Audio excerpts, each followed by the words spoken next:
مساء الخير، رجعنا معاكم مع فقره اسال دكتور سكوتر.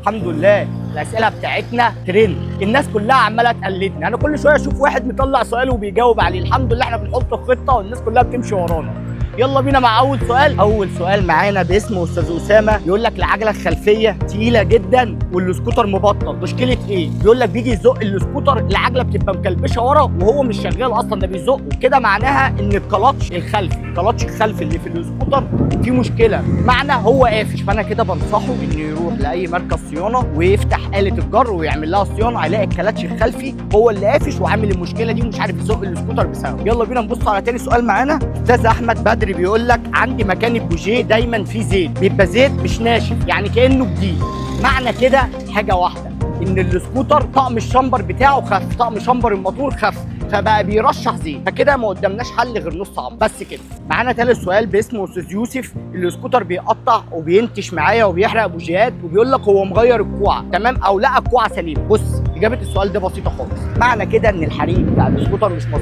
احنا هننضفه الكربلاتير هنبص على الكهرباء ونبص على الالكتروني، لان الالكتروني اكتر سبب من الاسباب اللي بتخلي السكوتر ينتش معاك، وفي ناس ياما قوي بتغفل عنه. نبص على رابع سؤال واخر سؤال معانا، مستنيين اسئلتكم وهنجاوب عليها كلها باذن الله. ده باسم استاذ حماده بيقول لك السكوتر بيبطل لوحده، اول ما يدوس فرامل بيبطل لوحده. احنا باذن الله هننضفه الكربلاتير ونبصوا على الكهرباء، نبصوا على كهرباء البوجيه، بعد ما نبصوا عليها ان شاء الله هنلاقي السكوتر 100 100. واهم حاجه نراجعوا على الكوع وراجعوا على الخراطيم عشان ما يكونش داخل هواء، والهواء ده هو اللي منفس وهو اللي مبوظ لي الدايره مش مظبوطه بسببه.